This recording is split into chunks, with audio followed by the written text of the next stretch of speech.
ยชาวบ้านบ่เอ้ยชอบเรียนนะชอบบ้านได้บ่เอ้ยบ่เอ้ពួកម៉ាក់ញ៉ាំម៉ាក់រៀនអាចកុំមេស្អីទេយើងនឹងក្តេកគេសាលាទាំងអស់គ្នាយើងអត់មានការស្លៀកកុំអីយើងរៀនបាត់ហើយតោះទៅបប៊ូពួកមិស្សគំរូហ្នឹងដែរតោះតោះយើងតោះបប៊ូវាធ្វើកិច្ចការទេហើយនៅធ្វើរួចហើយចុះឯងខ្ញុំធ្វើរួចហើយចាំមើលចាំទៅដល់ទេចាំយើងផ្ទៀងចម្លើយឈប់ណាចាំម៉េចតែយើងគេសាលាមួយថ្ងៃហីខ្ញុំអត់ទេខ្លាញ់ម៉ែវាយម៉ែវាយអីទេយើងគេតែមួយថ្ងៃតើអត់ទេខ្ញុំហ៊ានគេទេខ្លាចរៀនធ្លាក់ស្អីទេ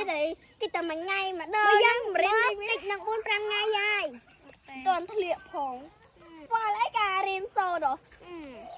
ក៏តែខ្វល់ដើរលេងនេះខ្ញុំមិនទៅទេពីអ្នកឯងទៅចង់ទៅមកតែយើងកម្រងតើទៅបើឈប់បានបើឈប់